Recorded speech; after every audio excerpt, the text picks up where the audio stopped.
Hallelujah, praise the lord. ದೇವರ ಪರಿಶುದ್ಧ ನಾಮಕ್ಕೆ ಸ್ತೋತ್ರವಾಗಲಿ. ಈ ರಾತ್ರಿ ವೇಳೆಯಲ್ಲಿ ಒಂದು ವಾಕ್ಯವನ್ನು ತೆಗೆದುಕೊಳ್ಳೋಣ. ಕೀರ್ತನೆ ಗ್ರಂಥವಾಗಿದೆ. ಕೀರ್ತನೆ ಭಾಗದಲ್ಲಿ 50ನೇ ಅಧ್ಯಾಯ 1ನೇ ವಾಕ್ಯ.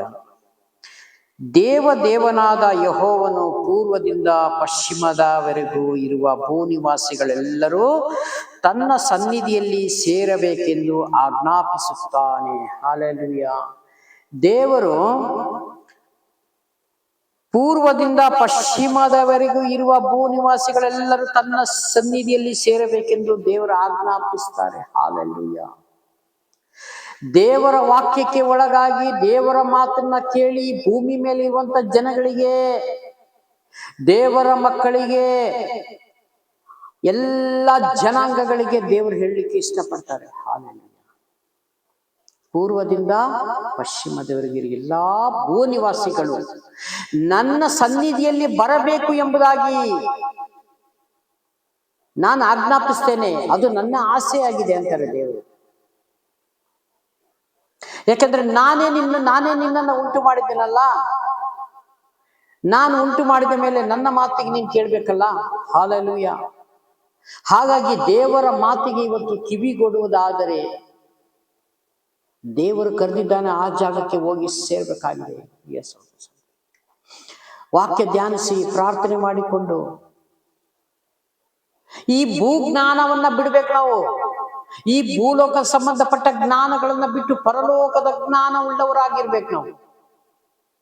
ಈ ಭೂಮಿಯಲ್ಲಿ ಜೀವಿಸ್ತಾ ಇದ್ದೇವೆ ಅಷ್ಟೇ.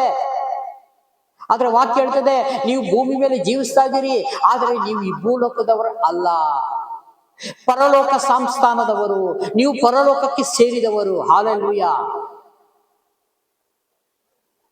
ಹಾಗಾಗಿ ಎಷ್ಟು ಜನ ನಾವು ಈ ದೇವರ ವಾಕ್ಯವನ್ನು ಸರಿಯಾದ ರೀತಿ ಧ್ಯಾನ ಮಾಡ್ತೀವಿ, ಸರಿಯಾದ ರೀತಿ ಅರ್ಥ ಮಾಡ್ಕೊತೀವಿ, ಸರಿಯಾದ ರೀತಿ ವಾಕ್ಯ ಓದ್ತಾ ಇದ್ದೀವಿ. ಹಾಲೆಲೂಯಾ.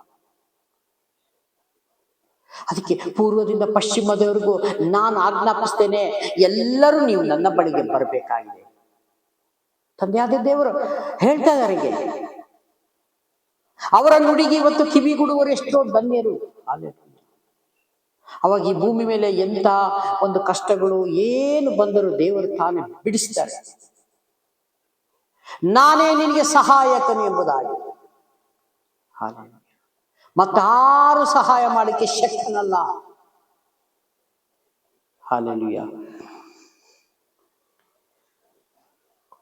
ಅತ್ಯಂತ ರಮಣೀಯವಾದ ಚೀಯೋನಿನಲ್ಲಿರುವ ದೇವರು ಪ್ರಕಾಶಿಸುತ್ತಾನೆ. ಕೆಳಗಡೆ ವಾಕ್ಯ ಹೇಳ್ತದೆ, ಅತ್ಯಂತವಾದ ರಮಣೀಯವಾದ ಚೀಯೋನಿನಲ್ಲಿರುವ ದೇವರು ಪ್ರಕಾಶಿಸುತ್ತಾನೆ.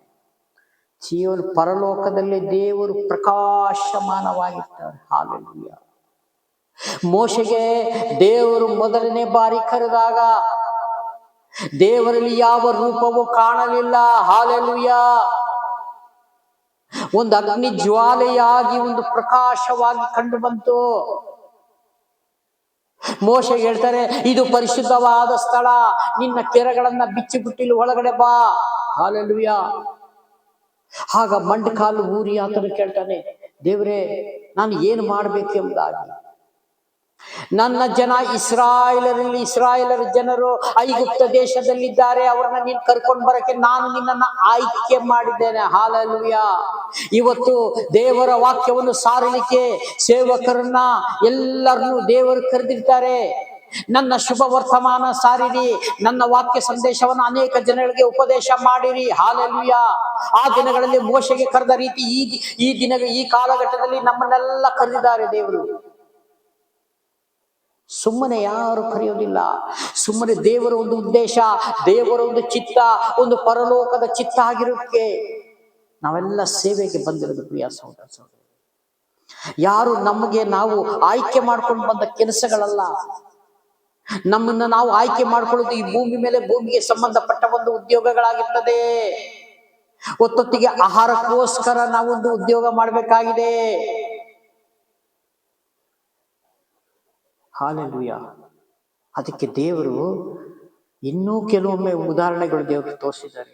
ಹಾರಾಡಕ್ಕಿ ನೋಡ್ರಿ, ಬಿತ್ತುವುದಿಲ್ಲ, ಕೊಯ್ಯುವುದಿಲ್ಲ, ಕಣಜ ಇಲ್ಲ, ಸ್ಟಾಕ್ ಇಲ್ಲ, ಗೋಡನ್ ಇಲ್ಲ, ಏನು ಇಲ್ಲ. ಅವಕ್ಕೆ ನಾನು ಅನ್ನಪಾನಗಳನ್ನ ಕೊಟ್ಟು ಸಾಕ್ತಾ ಇದ್ದೀನಿ ಅಂದ್ರೆ ಮನುಷ್ಯನೇ ನೀನು ಅದಕ್ಕಿಂತ ಹೆಚ್ಚಿನವನು. ಹಾಲೆಲೂಯಾ. ನೀ ಅದಕ್ಕಿಂತ ಹೆಚ್ಚಿನವನು, ನಿನ್ನ ನಾನು ಬಿಡ್ತೇನ. ಅದಕ್ಕೆ ಆಹಾರಕ್ಕಾಗಿ ದುಡಿಬೇಡ್ರಿ, ನಿತ್ಯ ರಾಜ್ಯಕ್ಕೆ ಸೇರುವಂತ ಒಂದು ಕೆಲಸವನ್ನು ಮಾಡಿ. ಹಾಗಾಗಿ ದೇವರು ಬಹಳ ಒಳ್ಳೆ ರೀತಿಯಾಗಿ ನಮಗೆ ವಾಕ್ಯ ಸಂದೇಶ ಮುಖಾಂತರ ನಮಗೆ ತೋರಿಸಿಕೊಟ್ಟಿದ್ದಾರೆ, ಮಾದರಿಯನ್ನು ಮಾಡೋಗಿದ್ದಾರೆ ಈ ಭೂಮಿ ಮೇಲೆ. ಹಾಲೆಲೂಯಾ. ಕೆಲಸ ಮಾಡೋಣ, ಆದ್ರೆ ನಾವು ಕೆಲಸವೇ ದೇವರಾಗಿ ಕಾಣಬಾರದು. ಪ್ರಿಯ ಸಹೋದರ ಸಹೋದರಿಯರೇ, ಆ ಕೆಲಸವನ್ನು ಒದಗಿಸಿಕೊಟ್ಟು ಆ ಕೆಲಸ ಮಾಡೋಕ್ಕೆ ಜ್ಞಾನವನ್ನು ಕೊಟ್ಟಂತವರಿಗೆ ನಾವು ಫಸ್ಟ್ ಪ್ರಿಫರೆನ್ಸ್ ಕೊಡ್ಬೇಕಾಗಿದೆ. ಕೆಲಸ ಮಾಡೋಣ, ಆದರೆ ಕೆಲಸವೇ ದೇವರಾಗಿರ್ಬಾರ್ದು. ಹಾಲೆಲೂಯಾ. ಈ ರೀತಿಯಾಗಿ ದೇವರು ನಮ್ಮನ್ನ ಕರೆದಿದ್ದಾರೆ. ನೀವ್ ಏನೇ ಮಾಡಿದ್ರು ನನ್ನ ನಾಮದಲ್ಲಿ ಮಾಡ್ರಿ. ಹಾಲೆಲೂಯಾ. ನನ್ನನ್ನು ಬಿಟ್ಟು ನೀವೇನು ಮಾಡ್ಲಾರಿ ಅಂತ ಹೇಳ್ತಾರೆ. ಅಂದ್ರೆ ಅರ್ಥ, ದೇವರನ್ನ ಬಿಟ್ಟು ಮಾಡುವುದಂತದ್ದು ಎಲ್ಲವನ್ನು ವ್ಯರ್ಥ.